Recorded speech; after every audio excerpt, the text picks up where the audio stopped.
how many of us know the meaning of the Jai Radhamana prayers? Anyone know what they actually mean?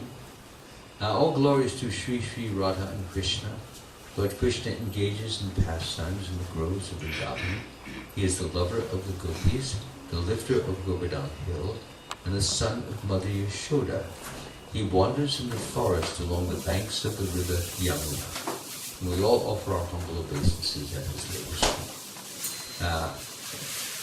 The actual words, I have added those last. We all offer our humble obeisances unto his lotus feet, because by offering our obeisances to Krishna and to Radha and Mother Yashoda, Nanda Maharaj, and all of these great personalities who have won the opportunity to be so close and so intimate and so dear to Krishna, we receive special blessings from the Lord because of He loves them so much. And when we show our reverence, we show our devotion, we show our eagerness to want to revere them, then He blesses us well. It doesn't mean that yes, thank you very much. It doesn't mean that we have to worship only the Supreme Lord. He gets our chief worship, most important worship, because He's all important, all powerful, all knowing, existing everywhere. And but also His pure devotees, His great devotees, should always be revered, should always be looked up to and bowed down to, because they have won this position to be very close to Krishna. It's not like Krishna just looked at billions of people and said, okay, you, like they, like in some picking numbers out of a hat. It's not like that. They won this position. They earned it by striving very hard to show their love to Krishna and express their love to Krishna. So, who's the harmonium player? He's the only one. Is he playing the mridanga now. He's playing Mridanga? Oh, would you like to? Oh, that's okay.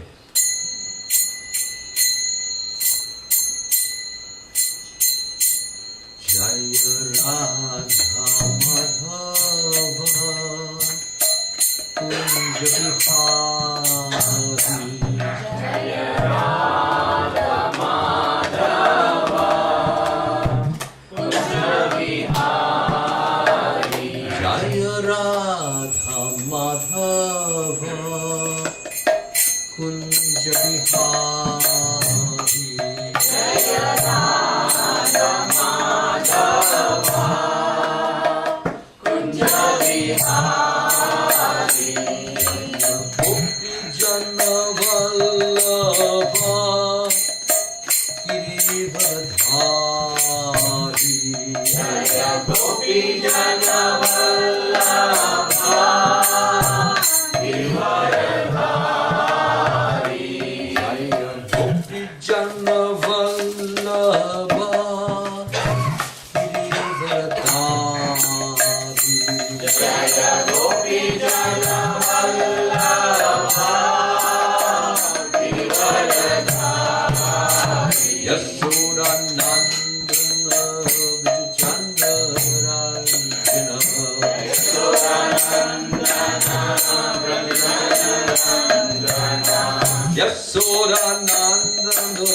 Vijchandarayana.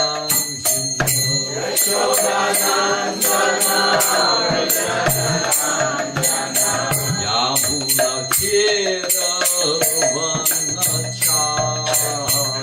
Yamuna Kera Vanachari. Yamuna Kera Vanachari. Yamuna Kera Vanachari. Jaya Radha Madhava Kunja Bihari.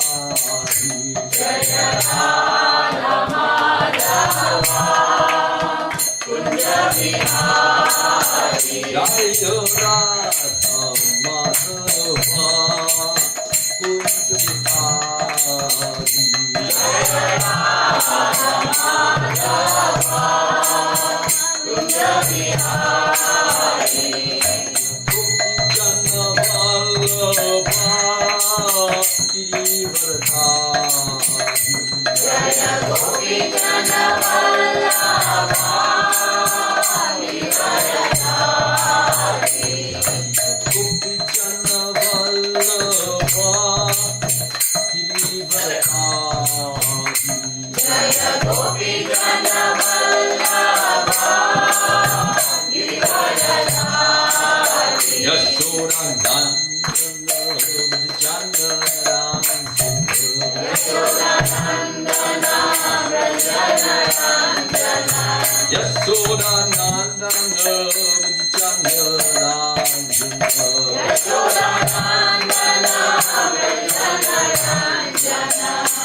Hare Krishna,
His Divine Grace, A.C. Bhaktivedanta Swami, Srila Prabhupada ki Jai. His God-founder, Acharya Srila Prabhupada ki Jai. Ananta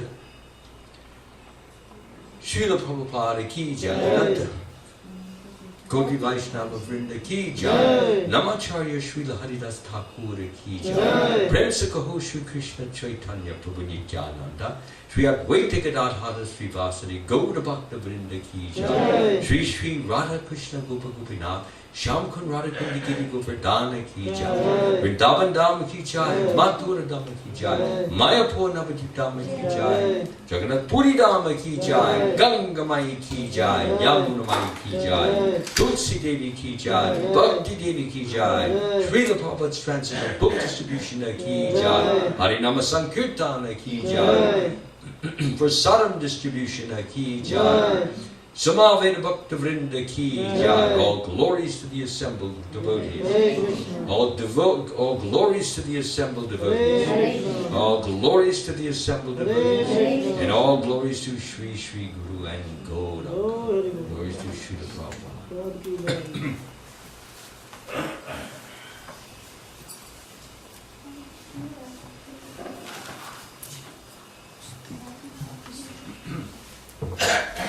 Om Namo Bhagavate Vasudevaya. Om Namo Bhagavate Vasudevaya. Om Namo Bhagavate Vasudevaya. Om Namo Bhagavate Vasudevaya. Om Namo Bhagavate Vasudevaya. Om Namo Bhagavate Vasudevaya.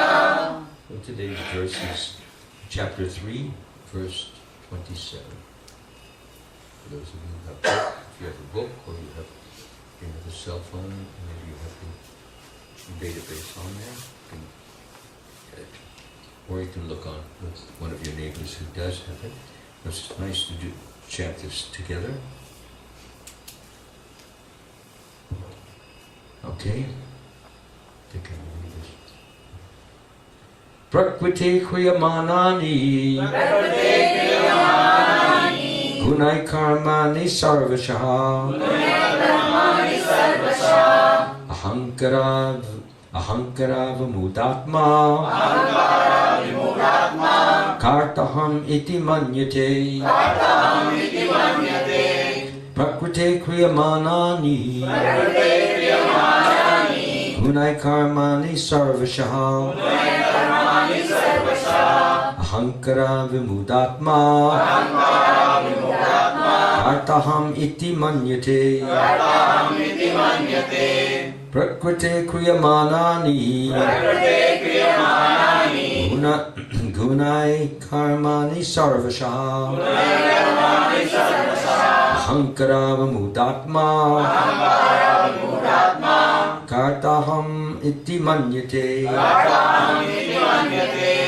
Who would we like to do this first? Prakriti kriyamanani Gunai karmani sarvasaha Ahankara vibhudatma Kartaham iti manyate.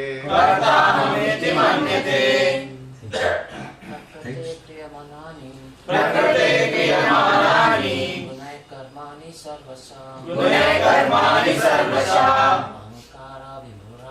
Ahankara vimudatma Karta aham iti manyate. Prakriti kriyamanani Guna karmani sarvasha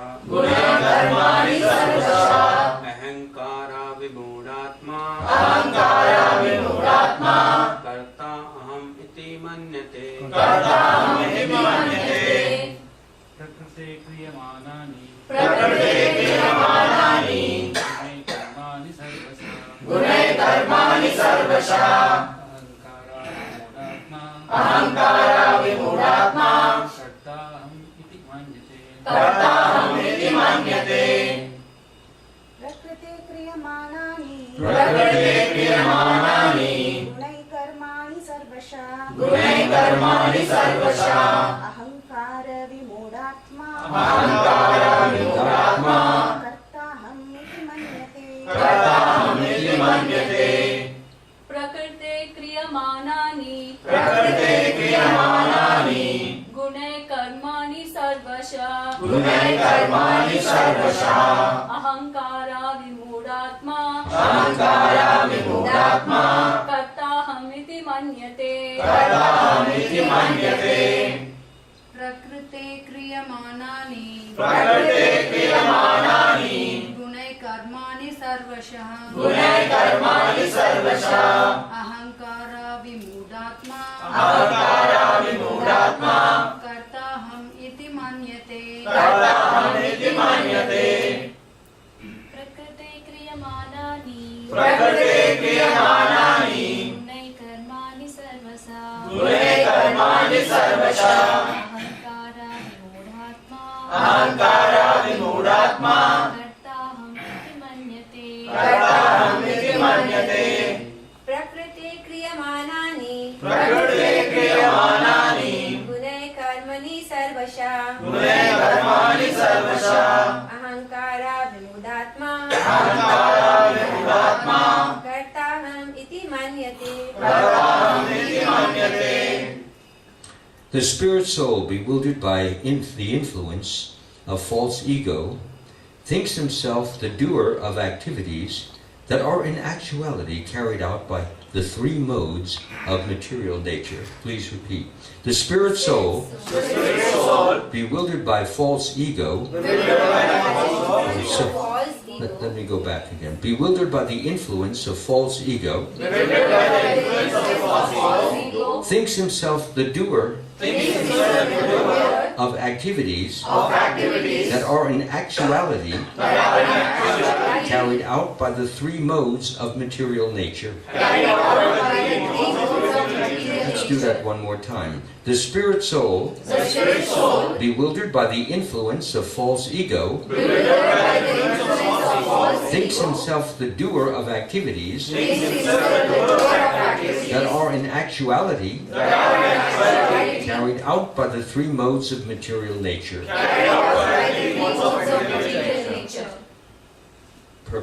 Purport by His Divine Grace, Srila Prabhupada ki. Two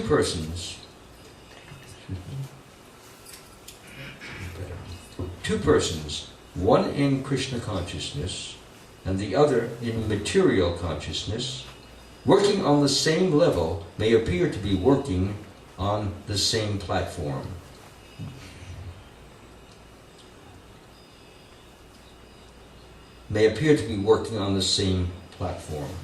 But there is a wide gulf of difference in their respective positions. The person in material consciousness is convinced by false ego that he is the doer of everything. He does not know that the mechanism of the body is produced by material nature, which works under the supervision of the Supreme Lord. The materialistic person has no knowledge that ultimately he is under the control of Krishna. The person in false ego takes all credit for doing everything independently, and that is the symptom of his nescience. Nescience means ignorance. He does not know that this gross and subtle body is the creation of material nature under the order of the Supreme Personality of Godhead, and as such, his bodily and mental activities should be engaged in the service of Krishna, in Krishna consciousness. The ignorant man forgets that the Supreme Personality of Godhead is known as Rishikesh, or the master of the senses of the material body. For due to his long misuse of the senses in sense gratification, he is factually bewildered by the false ego, which makes him forget his eternal relationship with Krishna. Again, the translation, the spirit soul, bewildered by the influence of false ego, thinks himself the doer of activities that are in actuality carried out by the three modes of material nature. Om Agyanat Mirandasya Gananjana Shamakaya Chakshur Ummaditam Yena Tasmai Shri Gurave Namaha. I was born in the darkness of ignorance, and my spiritual master opened my eyes with the torchlight of knowledge. So I offer my humble obeisances at his lotus feet.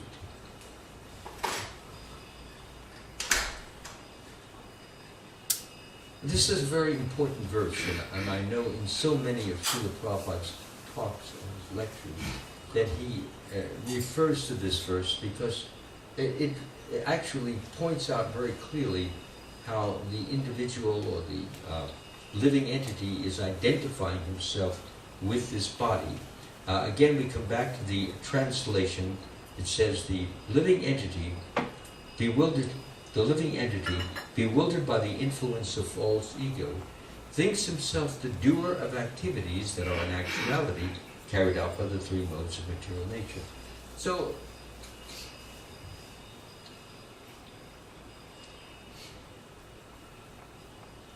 let's start from the beginning. The living entity, who's the living entity? We have the living entity, and where is the living entity? It is right here in the heart area.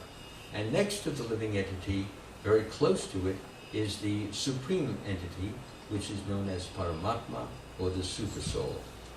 Now I don't need this light, so maybe we can turn it off, because it's glaring me in the eyes. It's okay. So, you raising it? Oh, something? Oh, okay, you were just adjusting the camera. I thought you were raising your hand. Okay. So, therefore, we come to the point of understanding what is this false ego that is being talked about? What is the real ego? If there's a false ego, then there must be a real ego. So what is the difference between the two? Because many people, especially when they encounter this book for a first time or even a second time, they don't understand these terms. And unless we understand these terms and we have clear definitions of them in our mind, then it's very difficult to understand the explanation that Srila Prabhupada is giving us. Is that clear? So the important point is, false ego means that the soul in the heart is identifying itself with the material body and the mind and the intelligence. Instead of thinking that I am the soul, I am part and parcel of the Supreme Lord, it is not thinking that. It is rather thinking that I am the body. I am this physical body. Now the soul, at the time of death, withdraws from the physical body. And the difference between a physical body, or I should say a living body, and a dead body, is that the living body is what? What is it? What is the difference between a living body and a dead body? Anybody? Consciousness. Yeah, the living body has a soul in it. And the dead body, it doesn't have any, the soul is gone. So, although the person may have, for example, some beautiful features, beautiful eyes and so forth, but they don't sparkle now. They don't glow. They don't cause you to come close. Rather, the face has become very pale because the blood has now been withdrawn in. As the person was dying, the blood is coming from the surface, and the body is becoming, the skin is becoming very white, very pallid. And so the person actually, although having attractive features, is not at all attractive anymore. It's very much like when you go into a department store and you see the different mannequins, and they look like human beings, but you don't start talking to them. And if you do, you better watch out. They may put you in a place that you don't want to be in. Because there are people who talk to mannequins, and they also talk to Krishna in their minds. They talk to Jesus Christ. Not only that, some of them even think they are Jesus Christ. And some of them think they are Napoleon. Some of them think Julius Caesar. And they talk like that. So when they're in the mental hospital, and a person says, "Hey, Charlie, come here, I want to tell you, don't call me Charlie. I'm Jesus. I'm Julius Caesar." Everybody knows that. "Okay, Julie, come here. I want to talk to you about something." So the point is this, is that I simply mentioned that there is a difference, you see. And when we begin to think that we are something that we're not, we're a bit crazy. That's what crazy means. You think you're something that you're not. So if you think you are the body, then we're all crazy then, because we are thinking we're something that we're not. And the reason we think that is a very interesting one, because originally we were all Krishna conscious living entities, and we knew who we were. We knew we are pure spirit, and that we are part and parcel of the Supreme Spirit, and that our business is Jiveta Swarupahoy, Krishna Nityadas. That our business is the constitutional position of a living entity, which is to serve Krishna. That is our only business, to serve Him. And that is our real business. That is our true business. So what happened in the eternal world, the spiritual world, when we had this consciousness, we at some point decided, because we did not have too much, our love for Krishna was not too strong. Unlike some others who have very intense and strong love for Krishna. Now, when your love for Krishna is not very strong, then what happens is that you begin to think and act in an independent way. Normally, a devotee of Krishna thinks in a dependent way, that I am dependent upon the Supreme Lord. He is all knowledgeable. He is, as we say, omnipotent, all-powerful, and He's everywhere present. And He owns everything. He has 6 opulence. He's most beautiful. He owns everything. I just said he's wealthy. He owns everything. He created the whole universe, so that makes Him the owner. For example, if you create a car, you create a boat, you make it yourself, then you can claim ownership for it. Somebody can't come along after you've spent 5 days working on it, and now it's finished, and say, "Well, that's my boat." And says, "No, not I made it." "No, you didn't. I'm the Lord. So you made it under my guidance." So you said, "You're the Lord?" "No, you're not my Lord. Maybe you're your own Lord." So, therefore, point is, this ownership is generally expressed by the fact that you build it, or you buy it, and then you have it to possess, to use as you see fit. You can say you're owner. But in actuality, we're not the real owner of anything. Because the wood was created by Krishna. The stone, children will have to be taken out, because I don't speak when there are children with boys. He has to be told he can't speak. Or walk around. Thank you. I have this in all my classes. So, love all the children when they don't walk around and when they don't talk. Otherwise, after the class, they can talk as much as they like. But that's what makes them children. But I will not speak until the children are out of earshot, ear distance. That is Prabhupada's policy, and I refuse to speak unless there is complete silence and I have undivided attention. That's not ego. That is simply my desire for you to want to, receive what you came for. If you receive, excuse me.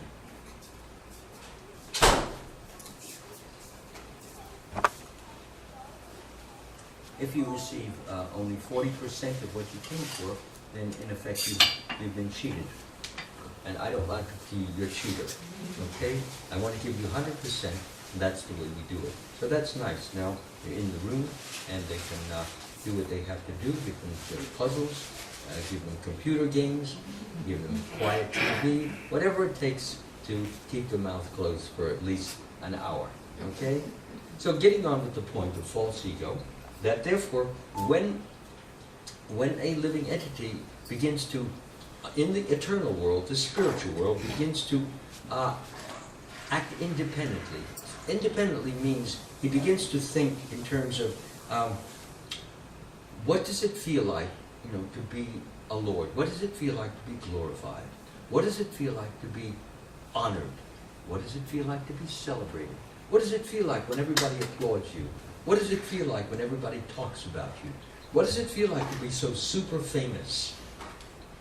So when that curiosity really gets the best of us, and we no longer can resist the temptation to want to find out about it, and at that point we no longer want to serve the Supreme Lord, because we want to be served as a Lord. If I want to know what it feels like to be honored, because in the eternal world everybody honors Krishna. You're not going to be honored. Well, the only time you'll be honored is because you've done something very wonderful for Krishna, and Krishna has acknowledged your greatness, so people will acknowledge you only because Krishna has been pleased. Okay? So, therefore, but if a time comes then you no longer want to serve Krishna, but want to be served as a Krishna, well, that changes your whole consciousness. And you are no longer fit, you're no longer suitable for living in the spiritual world, because everybody is serving Krishna, adoring Krishna, loving Krishna, applauding Krishna, begging Krishna for the mercy to love him more, to be able to do things better. This is the nature, this is of the consciousness of people who are in the spiritual world.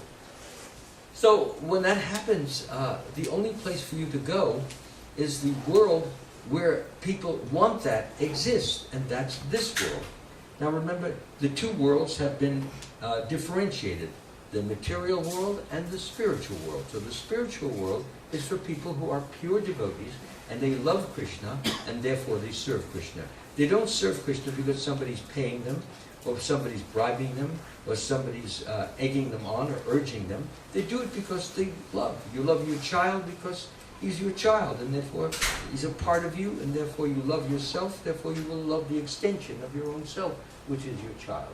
And if you have a car, you may love your car because you worked hard for it, you paid money for it, and now the car is an extension, in a sense, of your body, because it is with your body or by your body that you're able to buy the car, and you're able to use the car. So therefore the car may be thought of as an extension of ourself. But that can be very problematical, because if you come out of your home one morning and you see that there's a big dent in your fender, and that somebody did that overnight, and you get very upset, very disturbed, very shaken. Who has done this? Where is the person who has done this?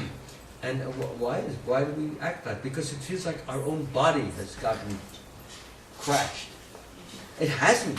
The body is in good shape, but through false identification, identifying ourselves with the car. This is me. Or you have a beautiful plant, and then your child throws it over, and it goes down on the ground, and it gets this dirt all over the carpet and all that. And then, why did you do that? I told you never to touch that. So why do we get upset? Because we have identified ourselves with the plant. This is me, the fireplace is me. Anything that we have earned money for, and we've used the money to purchase it, remember to use the body to gain the money, okay? And then the money is expended, and we get the object. So when the object has been purchased, then the thing is, then we feel it's ours, it belongs to us, but it becomes somewhat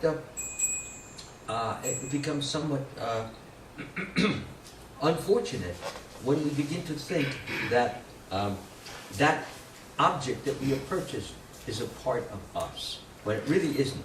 Because at some point somebody may steal it, or you may lose it, and you'll be upset for a day or two or three, sometimes a week or more. But then after a while you forget it, you get another car, okay? You get another flower pot, and you forget the old one. So the point is this, is that when we identify ourselves with our body, or the extensions of our body, our children, our sisters, our brothers, our mothers, our fathers, uncles, aunts, other relatives, friends, when they begin to think we begin to think they're all a part of us, our bodies. So anytime something is to happen which is untoward or unfavorable to their body, we think it's happening to our body.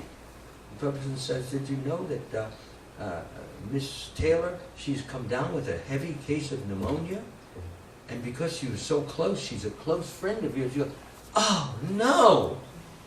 Because you almost feel you've got the pneumonia.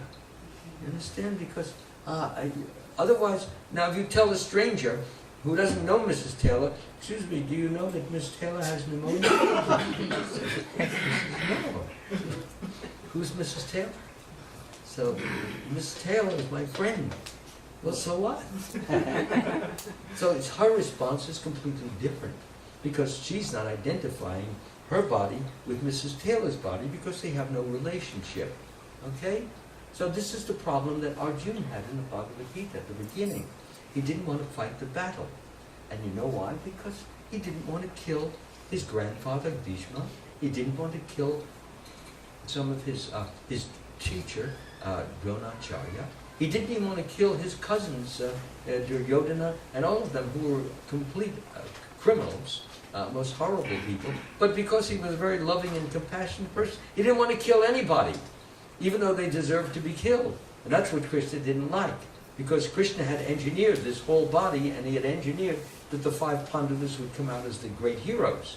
And here Arjuna was refusing to be a hero.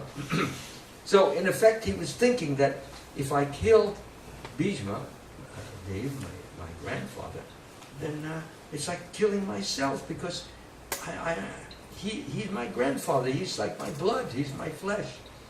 So how can I kill my grandfather? How can I kill my teacher who taught me everything I know? This would be a terrible thing, because I'm identifying with him. If he gets hurt, I feel, oh, I'm hurt. You hear Bhishma Dev, he's got a cold. How's it? Can I give you some cough syrup to grandfather? You want to do something helpful, something useful. You don't want to kill him. You don't want to harm him. So that's the same problem. He had the same problem that I've been talking about for the last 5 minutes. He was unable to fight. He said, now I am confused about my duty, and I've lost all composure due to miserly weakness. In this condition, I'm asking you to tell me for certain what is best for me. Now I'm your disciple and a soul surrendered unto me. Please instruct me. Okay? Now he's on a different, before they were just friends, buddies, chums, where they talk to each other. Hey, how's it going? Oh, fine, that kind of talk. No more. Now it's, please instruct me. Please give me your guidance. Now I am confused about my duty. I don't know what to do. I'm sweating. I'm crying. I'm shaking. And I need to get rid of this horrible situation. Now, Arjuna was a great general. He had no problem killing people, as long as they weren't identified with his body. Generally, the people who are on the opposite side, that he was fighting against, they were all Kurus. That's the Kauravas. That's their kingdom. So they were all one, but now they were split up, one against the other. And now it made, so when they were fighting the enemy whom you don't know, it's like I was talking about Miss Taylor. Miss Taylor got pneumonia? No, I don't know. So the same thing when you're killing somebody, you don't know him. So if you don't know him, you don't care very much about him, you don't think about him. He's just an enemy. One word, enemy. He's harmful to my kingdom. Got to kill him. That's it. As soon as you start to know about somebody, it becomes more difficult, because relationship is established. And that's what makes it very difficult for us to live when we have relationships with people who sometimes become very difficult to be with. Sometimes they may insult you and you don't want to insult them back, and so forth. And when a person whom you love or you like insults you, your child says some nasty things to you, and then you say back to him, who taught you that? Where did you learn that? Things like. So therefore it is difficult, and you don't want to create enemies with your husband or your child or your mother or mother-in-law or any of these people. Mother-in-laws is always arguments. Can't help that. That's like human nature. Like the soul is part and parcel of Krishna, the mother-in-law is part and parcel of arguments.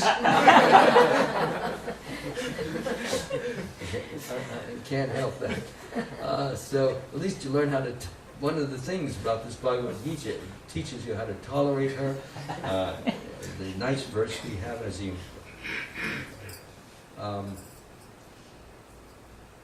the embodied soul passes in this body from boyhood to old age, the soul similarly passes into another body. That the self-realized soul is not troubled or not disturbed by such But that was not the verse that I was really looking for. The verse I was looking for is that one must tolerate these things without being disturbed. Anybody know the give me the English on it? The first few words of the English translation. Anybody? Because it's The I'm senses not come in disturbed, contact but, with senses. what is that? When the senses come in contact with the sense objects. Go ahead. I don't think that's the one, but in the sense that's in does anybody know it? If you have it, I would like to quote it because it's basically very. Of course, we don't have to, belabor the point. If you don't know it, it's perfectly okay. I know it, but it's just I can't recall it at the moment. It'll probably come back when I don't need it. So, is it, O son of Kunti, the non-permanent appearance of happiness? okay, I can take it from there. Thank you.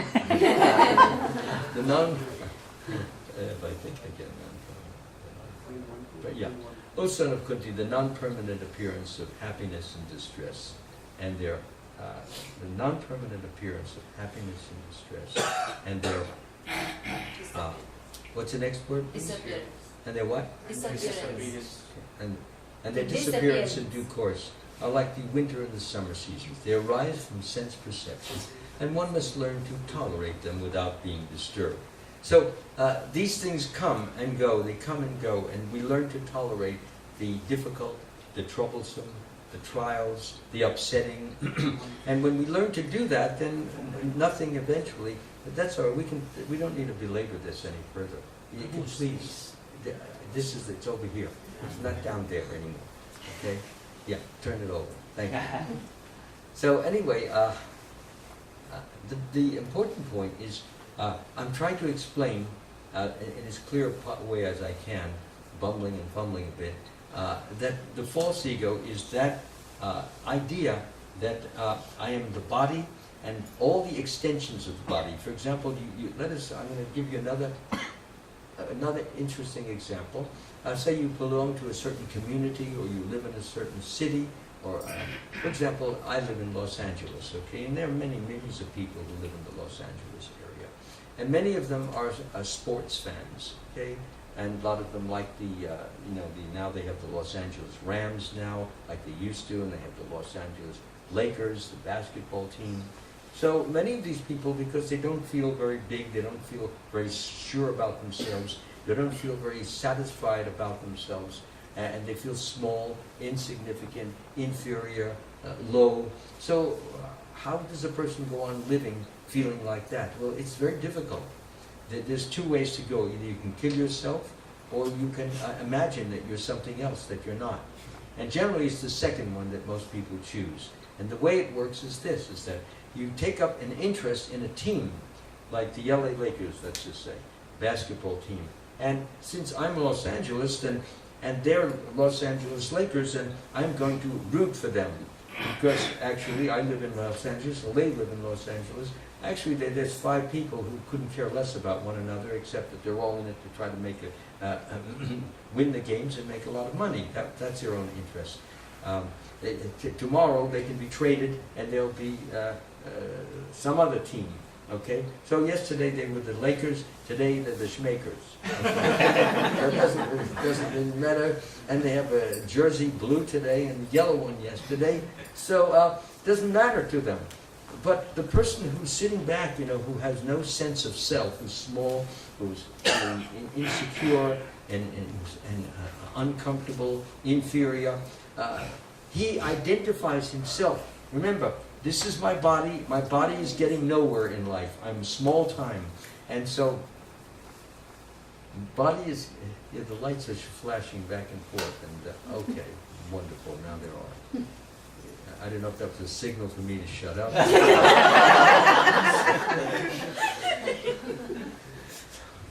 Sometimes you get those things. So I'm not surprised at anything anymore at my age. So anyway, the important point is the person is identifying himself with the Los Angeles Lakers, and so when the team is winning, then he feels great. He walks into his office, or he walks to his job, he's swinging his arms, and he's singing zippity-doo-dah, zippity-day.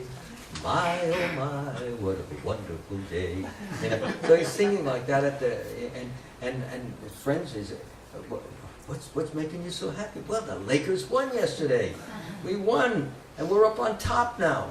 But what does that do for you? Well, that's my team. Oh yeah? How much do you own of it? He said, well, I don't own any of it. And what are you so happy about? Are they paying you to be happy for them? No, but they're just my team. Well, are you crazy? Don't you understand? Aren't you a Laker fan? No, and I don't want to be a Laker fan either. It doesn't matter to me because I'm very happy within my own self. And I don't need to feel big or greater or better or higher by latching on to somebody who's wearing a yellow and blue jersey. That doesn't help me to feel better because that's an illusion. Because when they lose tomorrow, it's not going to be zippity-doo-dah. It's going to be some song like, I left my heart in San Francisco, something like that. It's going to be something very morose, something very sorrowful. And the person is at the job and he's just doing his work, whatever it happens to be, shoving at the keys, like shaking his head. And the friend comes up, what's happened? What went wrong?